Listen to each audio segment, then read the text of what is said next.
Jai Bhim.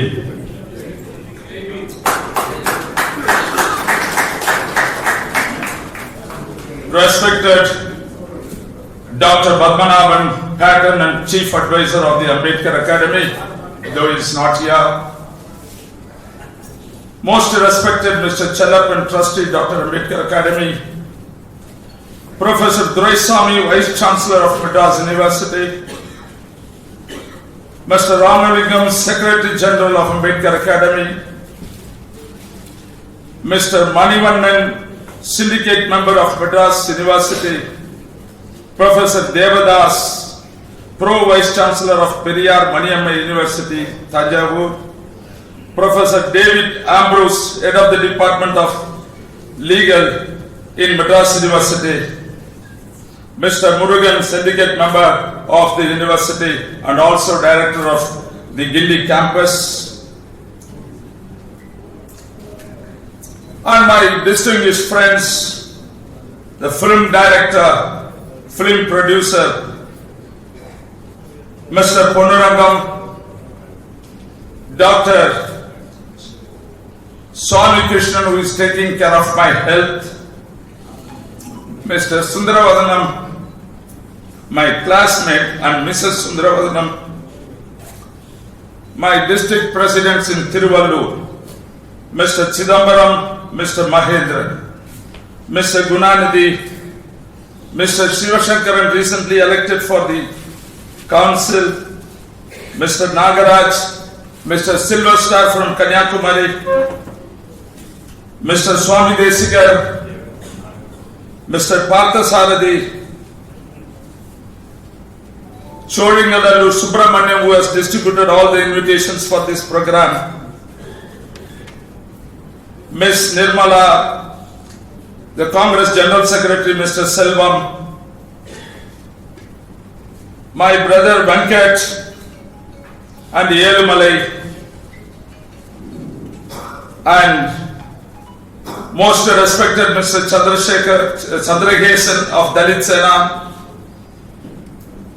Mr. Balaraman, Labour Commissioner, former Labour Commissioner, Mr. K.M. Subramaniam, former IAS, Mr. Raman, former IAS,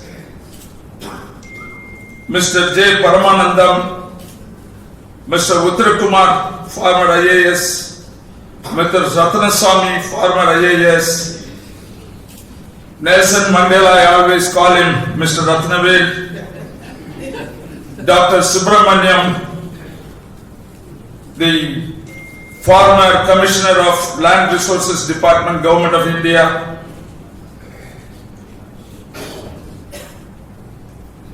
Mr. Munusamy from BHEL,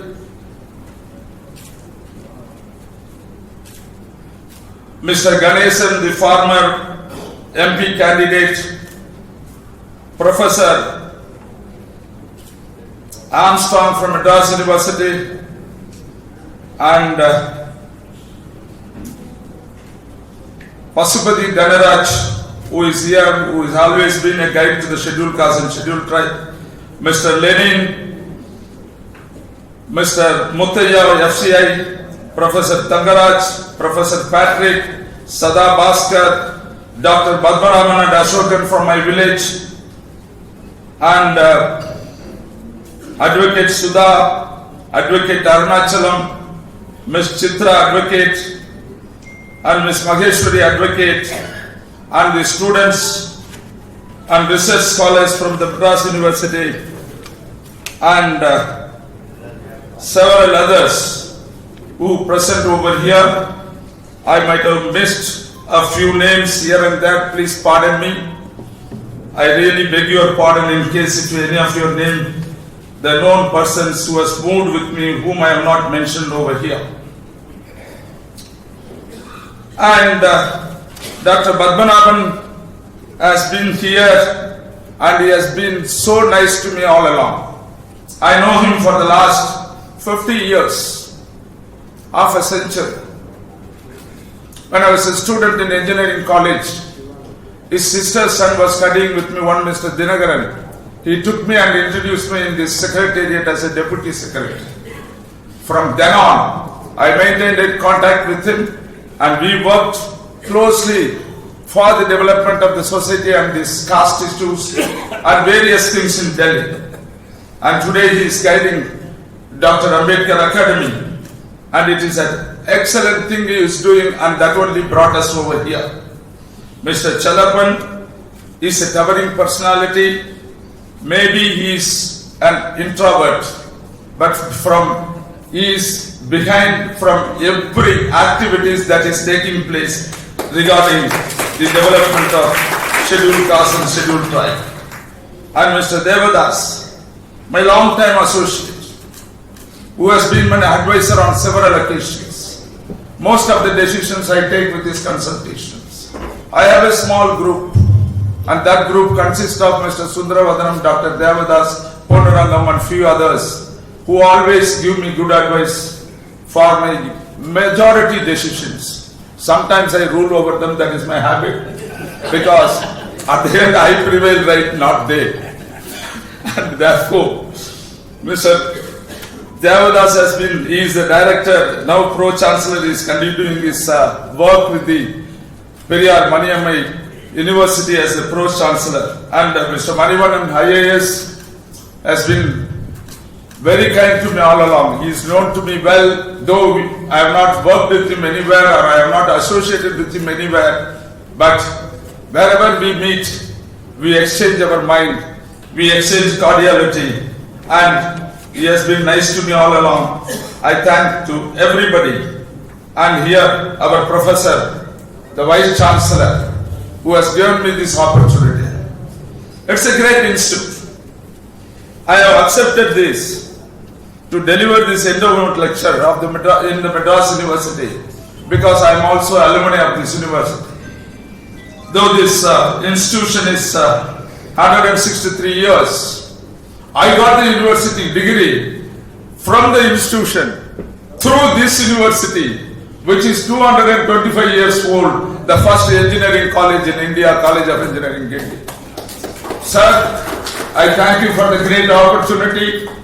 I feel myself a level higher than what before I entered into this hall, because you have mentioned this endowment lecture itself has been done by Krishna here, Dr. Narayanan, and big stalwarts. I just like to recall one word from Bible. Moses said, when he was asked, when he was delivering his people and brought them out, when he was asked that are you the last Messiah, he said no. Someone is going to come. This is in Old Testament about Moses. You all know. I may be wrong, many may be right. It is in Old Testament, Moses said that I am not the last one is yet to come. And I am not worthy to carry his shoes. That is what the statement of Moses. And the people who spoke from this place or of that, there's someone to come. And therefore, I am too small. In the Moses words, I am worthy, not even worthy, to carry the shoes of those great people who have spoken here. You have given me such an opportunity. You have given me an exalted position. The responsible person for that is Mr. Chalapan, who called me on phone, would you like to come and deliver this lecture? When I say lecture, I was with hesitation, because subject is a complicated subject. I have controversial views on this subject. Please, listeners, don't go in the middle of the speech. I have several points to put into your mind. And they are all radical points, controversial points, debatable, arguable, and if it goes out, it may even explosive kind of things, I am telling you.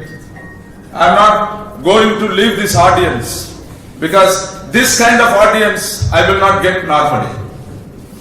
My political friends are there. My style of talk with them is totally different, not like this. There are two reasons I am speaking. Mr. Ramalingam, Dr. Badmanabhan, they all spoke in Tamil. I thought I should also speak in Tamil because 80% of them, or everybody knew Tamil Perhaps English may be followed by 80%, but I choose to speak in English here. I am not speaking to this audience alone. My words will go in another 1 hour time or 2 hours time. Where is my media? My media, I have, yeah, he's here. My media, he will see that what I speak here, whatever the words come from my mouth, and what opinion I form and what I am going to say on this topic will reach minimum 25,000 people by this day end. And therefore, across the country, even overseas. And therefore I wish to speak in English. Please bear with me if somebody don't follow with me, because it is to you and to the audience outside the hall.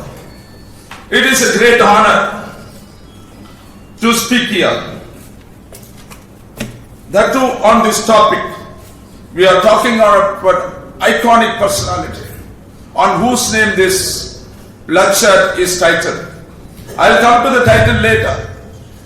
Dr. Ambedkar. I have quite a lot to say. I read quite a lot about him. But yet, I'll finish about Dr. Ambedkar in only one sentence. Several people in public meetings here and there in the Charles and the universities and in various places where I happened to hear their speech, they used to say that is Dr. Ambedkar is one of the brightest mind in the world. There is no yardstick for it. What is the greatest mind in the world? Which is the greatest mind in the world? Dr. Ambedkar is comparable and it has been measured. It is not just a statement. It has been measured. It is a quantitative statement. It has been measured. The intelligence quotient of personalities who have excelled in life, who have come up in life. Dr. Ambedkar's intelligence quotient is comparable with the father of motions theory, Sir Isaac Newton, and the father of relativity theory, Sir Einstein. Its level is that anything saying more than this is needless, and anyone accept it or not. Please, this is not a statement from Dr. Jayakumar, parliamentarian speaking here.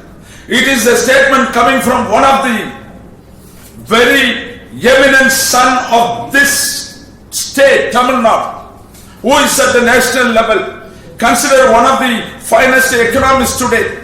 And in the independent India, the best budget given by Mr. Chidambaram.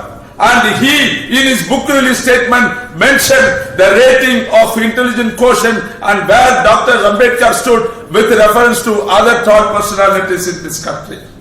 And therefore, we are talking about that person.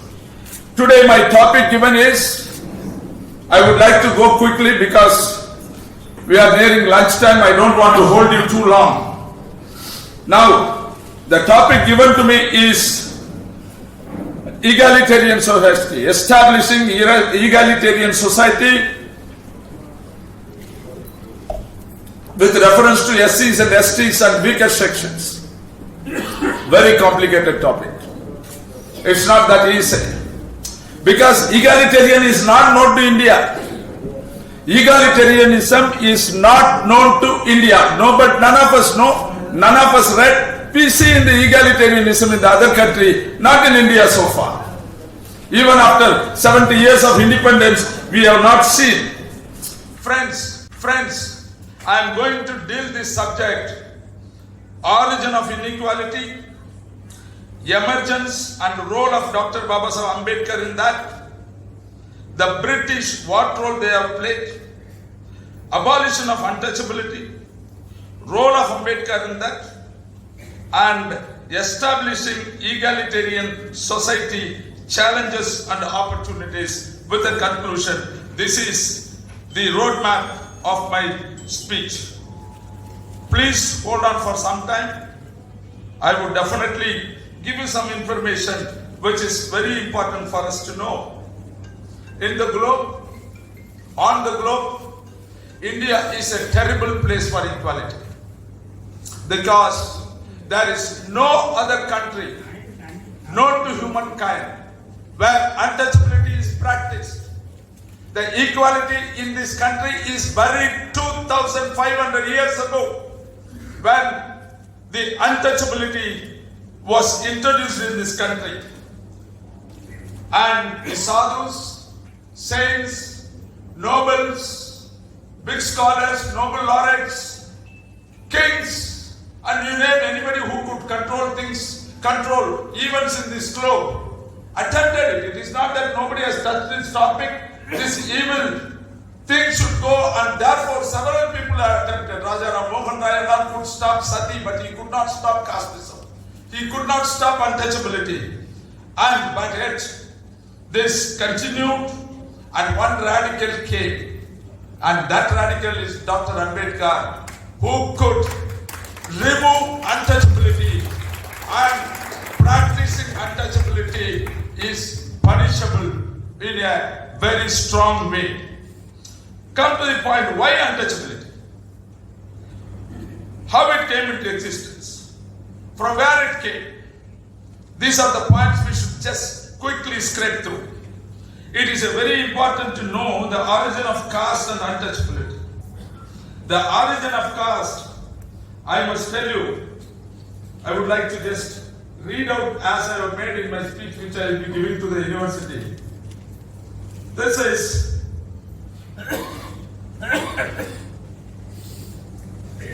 yes. I'll read it. Just listen carefully. Inequality came into existence in the name of one person. Who is that one person? Manu. Who is this Manu, and why his words destroyed equality among humans in the subcontinent? We may get the authentic answer from the extensive research work. The scholars and the students should listen to it, which may be helpful to them. From the research work of Dr. B.R. Ambedkar, recorded in his Revolution and Counter-Revolution in Ancient India. What is the effect of this Manu and the Manusmriti? There is complete failure to realize the significance, place, and position of the Manusmriti in the history of India. Nobody knows where it comes, when it goes, how it came. Then Manusmriti is a record of the greatest social revolution in this world, I would say, not only in Indian continent. Manusmriti, what I am going to talk is totally different from what normally people will talk. Please give your patience. The greatest social revolution, this had brought this Manu revolution in the Hindu society, which has undergone. The claim made in Manusmriti regarding his authorship is utter fraud. Manu has not written this Manusmriti. Dr. Ambedkar is finding my students. Please go in detail and do some research on this. The claim made in Manusmriti regarding his authorship is utter fraud. Then who had written this Manusmriti? The name Manu had a great prestige in the ancient history, and therefore Manusmriti authorship was attributed to Manu. Somebody else, it is not Manu. The name of that person, the historic person name, has been taken. That this was a fraud to deceive people is beyond question. This fraud committed is beyond question, it is to be taken. The Manu Code itself is signed, please listen, the Manu Code itself is signed in the family name of Burgu, as was the ancient custom, and his personal name is not disclosed in the book. The personal name of person who has written it is not disclosed. Somebody who is very known personality by name Manu, and his name is taken. According to Narada, it was one Sumati Bhargava. According to Narada, it was one Sumati Bhargava who composed the code of Manu, and this Sumati Bhargava is not a legendary name. Must have been historian persons. Even there was one person called Megatidi. Some of you know, Devadas know. One of the oldest, greatest commentator of the Manu. On Bible, several books are written. On Tirukural, several books are written. On various books, several other authors have criticized this, or appreciated it, or interpreted it like on Manusmriti. One Madhatithi is the oldest commentator of Code Manu held the view that this Manu was certain individual, not the original Manu name. Manu therefore is the assumed name of Sumati Bhargava, who is the real author of Manusmriti. Then, when did this Sumati Bhargava compose this code? According to scholars, whose authority cannot be questioned, Sumati Bhargava must have composed this code, which he deliberately called Manusmriti, between 170 BC and 150 BC. This is the history. The beginning itself is a fraud.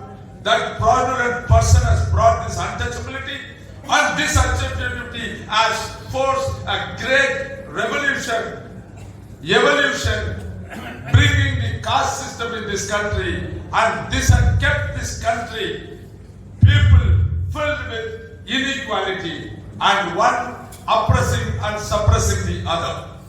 Okay, Jayakumar ji, you have mentioned this. So what is the impact of Manu? Just see this Manusmriti. Establish the right of Brahmin to rule and commit regicide. Regicide means even he has the authority, power to say, like our Supreme Court judge, even to kill the kings. Establish the right of Brahmin to rule and commit regicide. Even they can kill the kings. Made Brahmin a class of privileged person, and it converted Varna into caste. Another fraud. The Varna came on the basis of what work you are doing. The casteism based came on the basis of what is the birth he has got. Now, it brought conflict and antisocial feeling among caste, besides degrading Sudras and women. There is no book on earth known to the humankind which has made women in the world as second class and third class, worse than pigs and dogs in the society, and that is the status this Manusmriti has given to women. Some of the students may be doing research on it. Go in detail. Forged the system of graded inequality and made legal and social system rigid, otherwise which was flexible. Therefore, again, another quote I am going to give you, to what an extent people have supported it. Why on the religion and caste basis so much of division is taking place? Who has done it? The above means what all I said, perpetuated inequality graded in the society. Coming to Rigveda, Bhagavad Gita, they also upheld Varna system with considerable clarity. Only one quote I am taking, there are several. You will be bored if I go. There is only one thing I am going to say, what Krishna has said.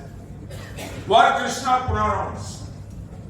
I myself have created the arrangement known as Chaturvarna, the four Varnas. Krishna said, I myself created. There is no one can question this. The fourfold division. He says to Arjuna, whenever this religion of duties and occupation declines, when anybody disturbs it, when anybody is not following it, I myself will come to birth. Krishna himself will come to birth for what? To give equality to the people? No. I myself will come to birth to punish those who are responsible for its downfall and not following it. My friends, you are all now accusing perhaps Mr. Narendra Modi. I am not going to politics. You might have accused somebody else also, the British, who had not disturbed the caste system as long as it was there. Coming to Hindu mythology, Hindu scriptures, Hindu way of life, I am asking you all one simple question. When Krishna said that he will come back and punish the people who don't follow this caste system, caste procedure, which Prime Minister or anyone for that matter will rise against the words of Krishna and the Sanatana. Who can raise against it? Yes, one man raised his voice against it. Whether it is Krishna, Govinda, Gopala, with my 4 fingers I tell, and I will destroy this casteism. Baba Saheb Ambedkar said it. He has given his entire life for this. He was not for destroying Hinduism, please note. He pleaded with the Britishers. He pleaded with whomsoever comes to the rule of power. He pleaded with Gandhiji. He pleaded with everyone who supports the caste system that let us have a community called Hindu community without caste system that will integrate this country, that will save this country. Liberty and equality and fraternity will survive in this country. Let us follow this. Several people did not listen to him. Dr. Ambedkar started his fight. Let what may happen, let anyone come with me or don't come with me, I will start my fight. And he said, and he started his fight from where? He started with Mahatma. I just knew his 20 years of strong fight. Started his fight with Mahatma, traveled through Kalaram temple, reached the Constituent Assembly, destroyed the untouchability in the Constituent Assembly. And throughout his 20 years of life, he has done nothing but arguing and educating, agitating, organizing the people. Nothing else he has done. You see anything about Dr. Ambedkar? Nothing he did other than taking this as his full-time job. My friends, on March 20, 1927, in 1927 he was back into 36. On March 20, 1927 he started his journey at Mahar Temple, Kalaram, and several agitations, and he has gone to the level of piloting the constitution. In between, I should say that what is the Britishers have done? What is their role in this? They have ruled this country for such a long time. What they contributed? They were comfortably ignoring this. They were comfortably ignoring this because any interference of the British in this will disturb the situation, and they don't want to interfere in this. And they left it for the people to settle it. During independent movement, Dr. Ambedkar claimed equality. He wanted to bring equality because the Britishers were adamant. What the Britishers have done, I am not telling you, you may ask it. What the Britishers have done? The first thing is that they are passive to the caste system. They did not bother about it, what caste system is. They accommodated the scheduled caste and scheduled tribe people for their domestic purposes because they do not caste. What Ambedkar grievance on the British was, in their homeland in England, they abolished slavery, but they encouraged it, giving passive support without doing any kind of disturbance to this caste system over here. And the main important thing when Dr. Ambedkar was fighting for, some of the people who are non-Hindus sitting over here, my people have come from the constituency. My brothers, listen. When what was the fight between Ambedkar and the British and Ambedkar and Gandhiji? All our Congress, we should know. Gandhiji said that scheduled caste and scheduled tribe are part of Hindu society. Ambedkar said no. No. In Hindu society, you have done everything, every equality to others. You will touch the dog but not touch the people. Touching the dog is not untouchability. You keep a dog on your lap and play. You keep a cat on your lap and play. But touching a human being, this is not acceptable to me. And therefore, the scheduled castes are not part of Hindu society. They are non-Hindus. They should be kept outside. When he went to Round Table Conference 1 and Round Table Conference 2, again the single fight was this. He said the British people, you are considering the Hindus as one group, Sikhs as one group, Muslims as one group. You are considering them for various considerations, facilities and reservation, etc. Sikhs were given reservation by the British. Sikhs were given, Muslims were given reservation. They are the important group. and the Hindus. But the scheduled caste and scheduled tribe, they don't give, because the British also took side that the Hindus are part of, the SCs and STs are part of Hinduism, and therefore it should be treated as a package. Baba Saheb Ambedkar fought all along. The scheduled caste and scheduled tribe should not be treated as a part of Hinduism, and they should be treated alone. And finally he could succeed it. When he got the Commonwealth Award, finally British recognized the scheduled caste and scheduled tribe are a separate group, and therefore the Commonwealth Award was given. I don't want to go in detail into this. During independent movement, Dr. Ambedkar claimed equality and he upheld it. You must know here, Dr. Ambedkar came into the Constituent Assembly. It is a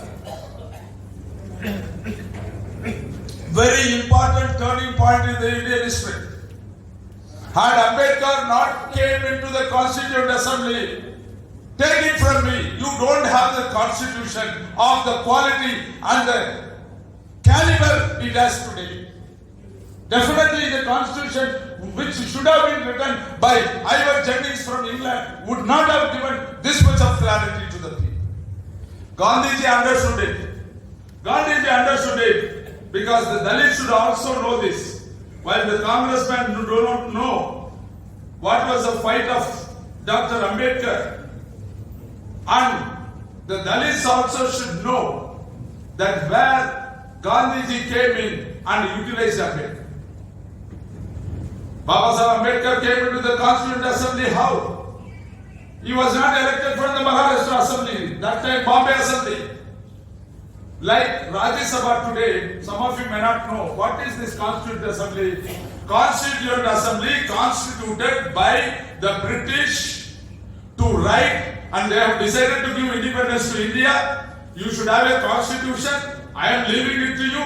You Indian fellows, you put somebody, write your constitution, go to hell, I don't bother. So the Constituent Assembly, elected from various today's assembly, Tamil Nadu Assembly, Punjab Assembly, West Bengal Assembly, those days East Bengal Assembly, all assemblies have elected the members of the Constituent Assembly. Several had gone, Alladi Krishnasamy Iyer had gone in it. Kamarajji was there in the Constituent Assembly. And several people, Rajaji was there in the Constituent Assembly from here. Their only job was to write the Constitution, nothing else. Ambedkar was not a member of the Constituent Assembly. This many of you may not know. Then Avi wrote the Constituent Assembly. There was one Jogindranath Mandal.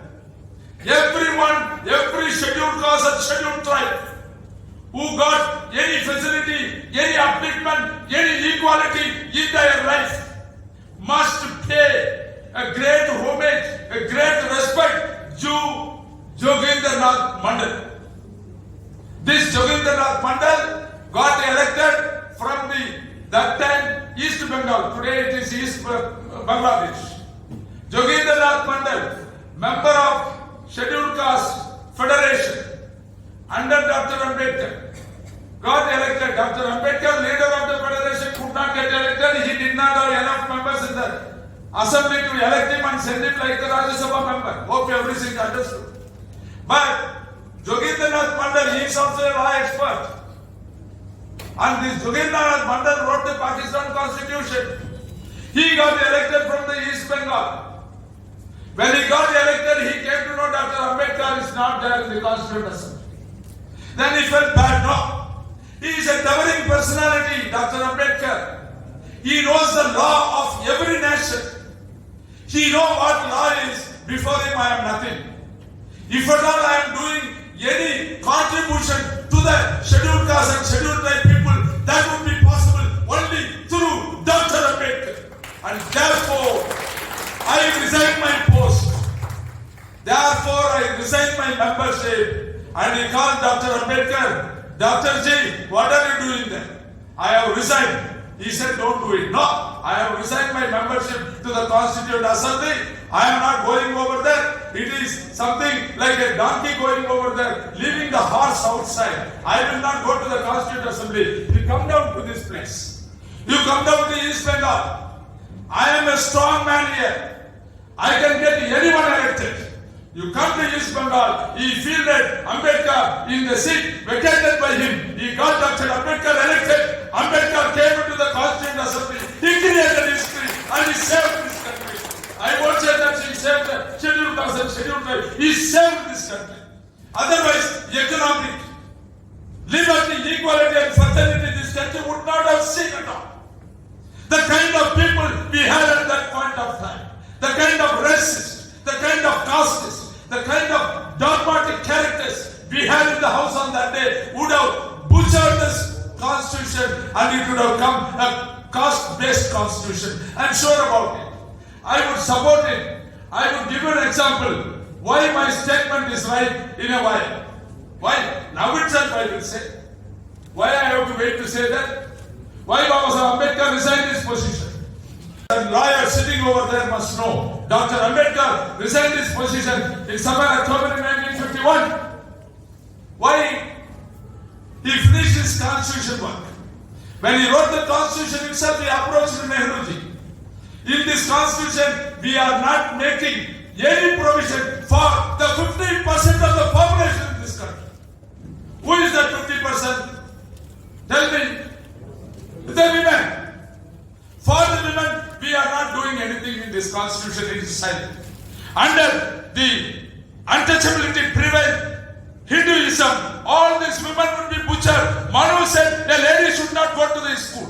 Manu said a lady should not sew the face out. Manu said a lady should not come anywhere in public. Manu is a piece of flesh for the use of man. A lady is a piece of flesh for the convenient use of the man. I can't say beyond it. This is what the Manu system said. And nobody can dispute it in anywhere, in any form. And therefore, Baba Ambedkar said, we got the freedom for the men over here. We have not got the freedom for the women over. We have to do something. Nehruji, Panditji, please allow me to insert these things for reforming the Hinduism, for reviving Hinduism in a proper way. Whereas Nehruji said, because their good sense prevailed. That Ambedkar is not right, Nehruji is wrong. Ambedkar is not right, Nehruji is right. I'll come to that later. Because that constitution we want for administering the country. If Baba Sahib had taken the Hindu code bull along with the constitution, I'm telling you, it would not have gone. We would not have a constitution at all. Because after piloting the constitution, in 1951, Baba Sahib Ambedkar introduced the bill, Hindu Code Bill. Hindu Code Bill is reforming the Hinduism. Hindu Code Bill is making Hinduism good for the people. Whereas he got the approval of the cabinet, the Congress government cabinet under Pandit Jawaharlal Nehru, the constitution, the bill, Hindu Code Bill was approved by the cabinet. In today's parliament, anything is approved in the cabinet, that is law. There is no parliament in between. Between law and the bill and CAA amendment, there is no parliament. You all know that what is happening. I don't want to go into detail. It will become a political discourse then. I refrain from politics. And therefore, he got the approval of the cabinet. Nehruji said, good, go ahead. And he has introduced the bill in the cabinet. At the introduction stage itself, severe opposition. Severe opposition from the fundamentalists, Hindu fundamentalists opposed it. This is destruction of the Hinduism. We will not allow it. Ambedkar could not do anything. Nehruji called Ambedkar. These fellows, Nehruji is a very wide-minded person. Studied abroad like Dr. Ambedkar. And he also doesn't believe in the casteism and even the religion he doesn't believe. And he approved this Hindu Code Bill for coming to the parliament because he wanted that Hinduism should be reformed, whereas Baba Saheb Ambedkar put the constitution, heavy opposition, severe opposition. There were several letters from the Hindu fundamentalists that you will not reach your home, we will kill you on the way. It is there the documents. Several people have threatened him that this man should be killed, otherwise he will destroy this country and he will take all rights of men and give it to women. And this was the situation at that point of time. And the Hindu Code Bill could not go through. Baba Saheb Ambedkar felt that I am not worthy of continuing in this ministry, which I passed it and could not support me. Baba Nehruji called him and said, please withdraw.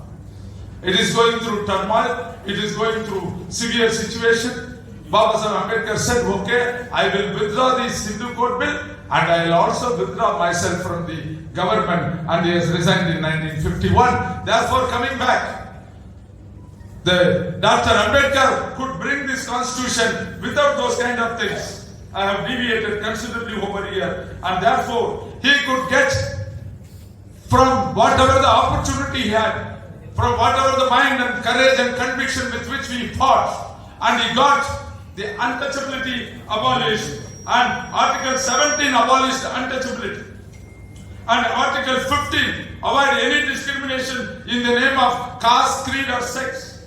Article 23 abolished no forced labor on anybody. You cannot force anybody to do any job. Baba Saheb Ambedkar felt that he could achieve what he wanted, what he dreamt in his life. Baba Saheb Ambedkar learned from his master liberty, equality and fraternity, and he wanted to bring it to the constitution, and he brought it into the constitution, and that was the history how Baba Ambedkar was proving this untouchability away from this country through constitutional methods. My friends, now I am taking to you to the critical part, where I request that many of you should prepare questions and answer me after my speech over here. Now, Baba Saheb Ambedkar established an egalitarian society through law. As far as the law of this land is concerned, nobody can do untouchability. Nobody can do anything on the name of caste. No higher caste, no lower caste. All castes are equal as far as the Constitution India is concerned. And therefore, my friends, Dr. Ambedkar left us in a very awkward situation where we have no one to blame. Before that, for everything you are blaming British. British is treating, they are making us part of English. British is not intervening and saving us. British is not helping us. British has gone. Constitution has come. Every right and liberty is given in the Constitution. Now, it is up to you now. If inequality persists, you are responsible for it. I am responsible for it. The Constitution, we are not using it properly. You are not voting properly. You are not electing your representatives properly. Improper kind of people are getting elected and it goes higher. Whom are you going to blame today? Whom are you going to say that you have not done right? Whom are you going to say that the things are there which is not acceptable to us? Atrocity is increasing today. Atrocity is increasing. A rape is going higher. Lynching, new concept came in. What is lynching? Cutting the throat. What for? For eating a kind of meat. And rape, what for? To revenge on the community. You burn the houses. What is happening in Delhi today? What for? Why? Why? Why? We have a constitution, but I feel that too much of democracy has gone into. Democracy is defined wrongly in Indian constitution. A mere number is not enough to say that we are on a democratic process. If majority of people who don't believe in the democracy join together, they can declare dictatorship in this country at any point of time because they have the numbers in the democratic manner. What is the answer for it? Who is responsible for it? Why it is happening? We are given government by the people that is what the Constitution has guaranteed to us. Where are we going now? You please think over. I want to leave it this point to yourself. You cannot blame another thing. You cannot blame the perpetrators of this crime. We are left in the crossroads. Please note. I am not finding fault with Ambedkar. Ambedkar don't find mistake with me, Mr. Devadas. We are left in crossroads. The society is at crossroads. Because you cannot blame the perpetrators of the crimes today. A fellow who is taking revenge on you, he will take revenge on you because you are a lower caste trying to become equal to him, he don't tolerate it. That is the problem. That is what is happening in the villages. That is exactly the problem today we are facing. You can't blame the perpetrators and you have to blame yourself for the situation. Because this kind of behavior is in their mind. It is embedded in their mind. I am superior, he is inferior. I have got the right to inflict terrorism. I have got the right to attack these people. I have got the right to make this fellow walk without trouble. I have got the right not to let him in the street. I have got this right. This kind of negative thing is embedded over 2,500 years. He will not change. Why he will change? Why a Brahmin will fight for eradication of the caste system? He has been given the right by the Manu to kill even the king. Why he will come out on the roads and fight the casteism in this country? Why he will come out and try to save the backward classes people and the scheduled caste and scheduled tribe? He thinks that he has made a great sacrifice, and the Constitution comes in the way, takes away his liberty of misusing, misleading, hitting, carrying on activities on the other fellow. This Constitution has done this damage to him. That is his feeling today. And therefore, friends, I just want to mention what Dr. Ambedkar has mentioned while the Constitution was piloted.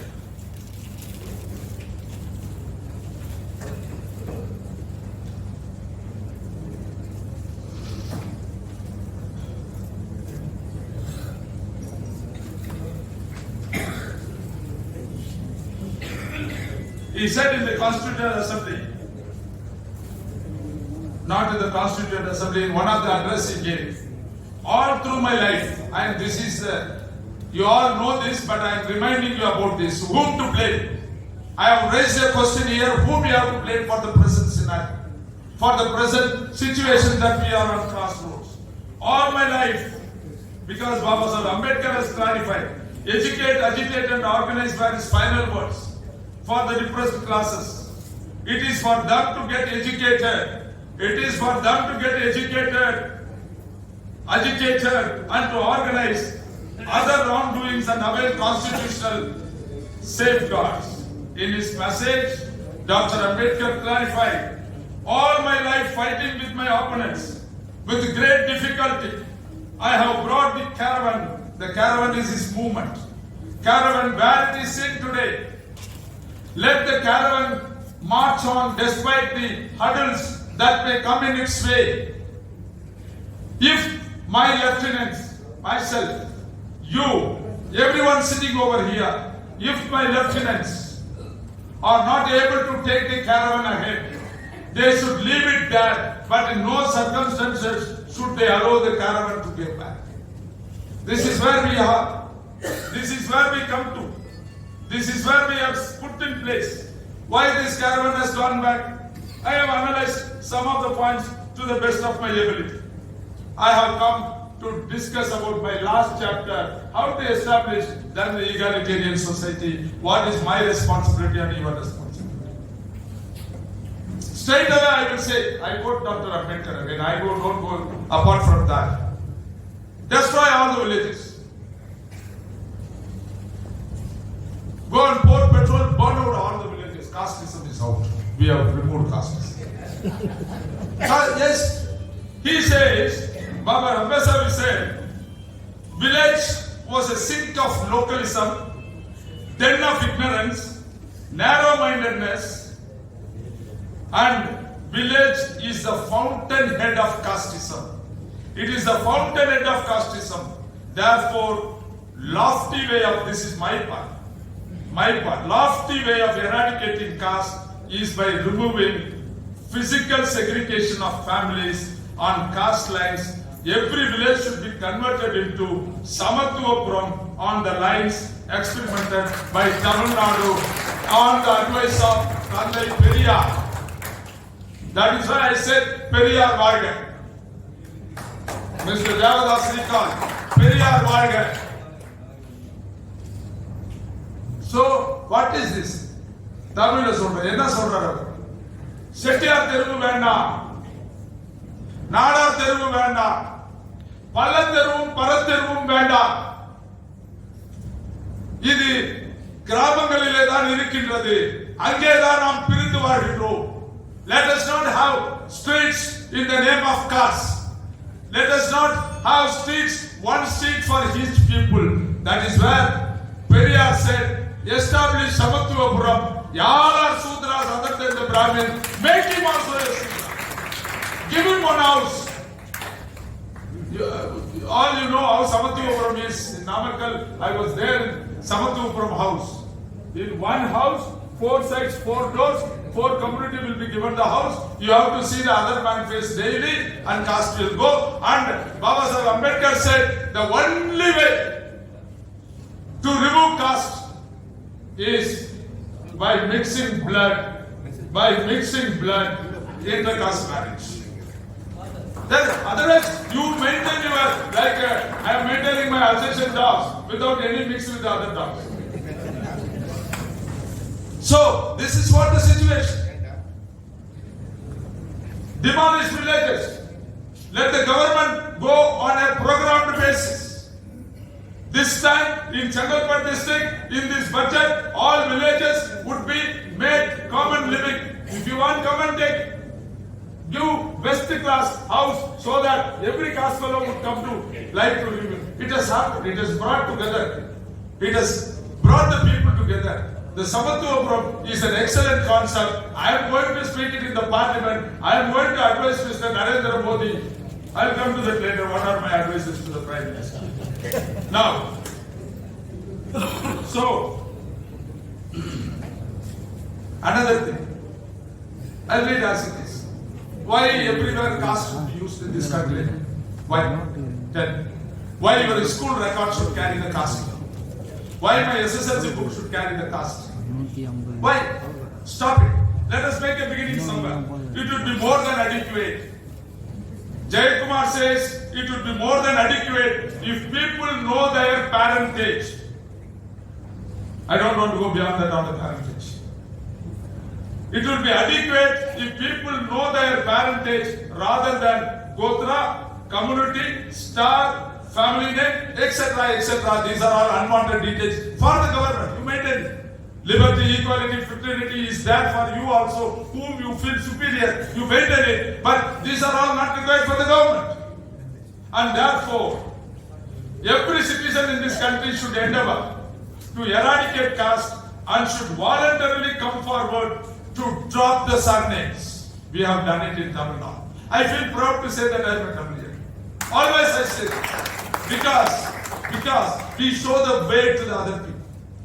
We have almost everybody know what caste we all belong to in one or the other, but we don't say it out. We are decent enough. Tamilians are decent enough. There in the north, every name is the caste name. He will be a Yadav, Jatav, or Goyal, or Bhargava. All these are on the caste name. Every name is the caste name. Therefore, I request the Honorable Prime Minister through this forum today on the endowment lecture given an opportunity to talk over here, my beloved Vice Chancellor. I am making an appeal from your institute, a great institute which has produced statesmen, which has produced scholars, which has produced ministers, which has produced governors, which has produced everybody, which has produced rowdies also. Don't touch it. Illicit liquor. He gets a PA degree from here, selling illicit liquor. What else he is doing? Therefore, I appeal to the Honorable Prime Minister, not to Narendra Modi, but to the Prime Minister of this country, because he is a Prime Minister, because he has 303 behind him. You know what is 303? You know what is 303? I am not telling 303 gun. That is not at all in use nowadays. NCC days we use 303 rifle to practice in NCC. I was an under officer. The 303 is the number of MPs behind it. This man take anything can be achieved. Democracy. We have given the democracy, pure form of democracy in his hand. I pray the Honorable Prime Minister of this India show the way to eradicate caste in this country. Let us not write the caste name behind it. It is a stigma, and therefore I say, Mr. Narendra Modi, please stop writing your name Modi, and your name Narendra is sweet and it is very decent. It is a lovely name. Narendra is a lovely name to pronounce. Let you call yourself Narendra, the Prime Minister of this country, and not Modi. Please drop your name, drop your surname. My other suggestion is government should bring a legislation to prohibit writing caste names in any official way. Why do you need caste name? What is the purpose of it? Short of purpose is particularly for the scheduled caste and scheduled tribe people and backward class to give some assistance here and there, that low income house, higher income house, like a thing. Stop writing. We will have a different system for identifying the people to give all this government assistance. Stop writing in all the government records. Eradicate this particular thing. And the third one I suggest is all states should made to follow Tamil Nadu pattern in dropping the surnames. It is not here. All states should be made. I am talking, in the beginning of my speech I said that I am speaking for the country, not for the people alone here. It is going to 25,000 people now. And therefore, stop writing, drop the caste name next to your name, and we don't do it. We find it. We don't know who is Nada. We don't know who is Chettiar. We don't know who is this one, that one. Best of my friends are there. Some of their friends' names, community, I came to know after a very long time. Really. Anyone who moves with me, I never ask this question. I never bother about it because that is not a matter of concern for me. And therefore, the other thing is that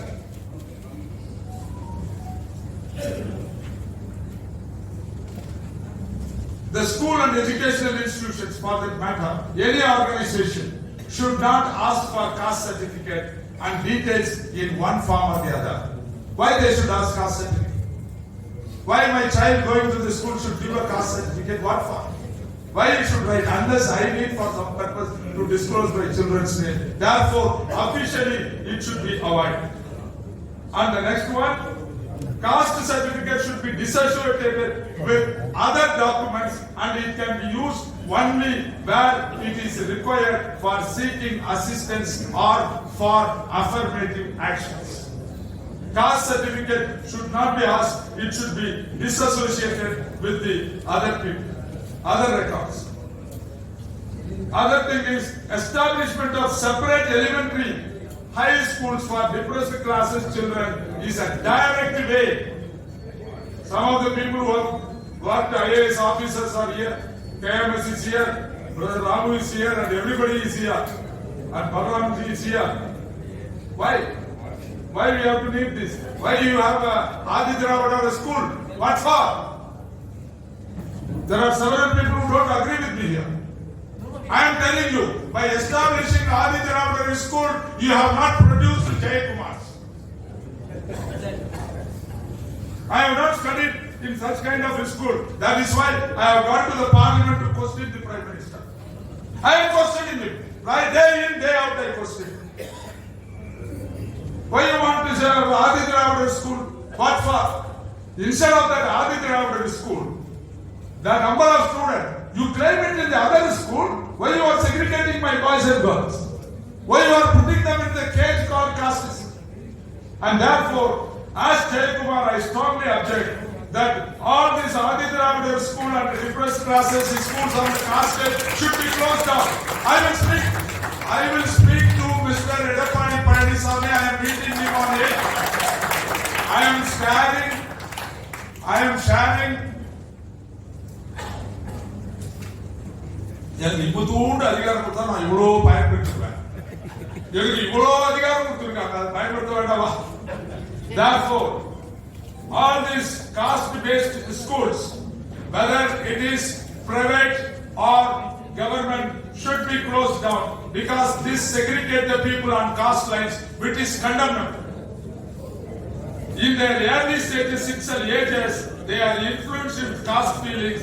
Caste-based schools should be banned. 8th one, ban profession on hereditary lines. No Kulatoli, ban it. Why sweeper has to sweep? Let anybody get that employment. If nobody gets that employment, let the machines do it. And the scheduled caste and scheduled tribe people should not take such an occupation. Do some other occupation. Go and work in a construction site as carrying brick and don't go to the bathroom to clean it. It is obnoxious job. Don't take obnoxious job. Let every one of us do it. I wash my bathroom. I made fellow who is staying with me to wash the bathrooms in my house. I don't call a chaprasi or any person to wash my bathroom in my house because I should start. Dr. Gandhiji said, you want to bring a change? You be the change.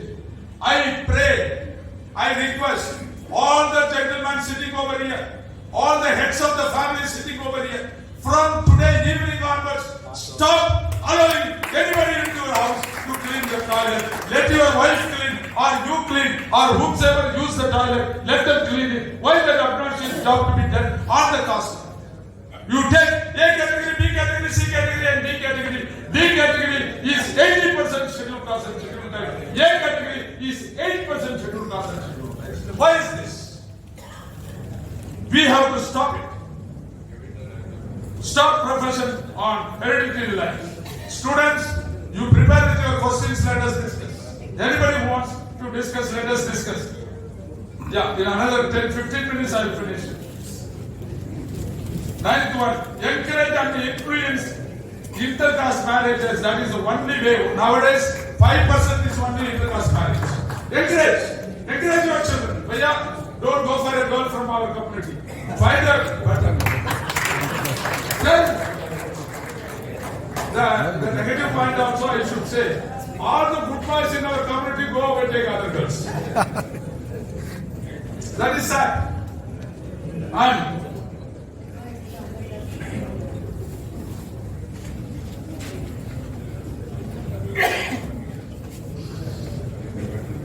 as Hinduism is based on caste divisions, the depressed classes should have the least amount of self-respect. The depressed classes should have the least amount of self-respect. The least amount of self-respect to go for immediate conversion to any other religion of their choice.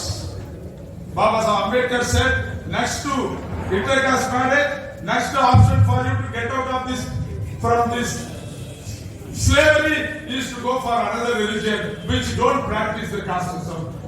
I leave it to you. This is any self-respect you have, will do that.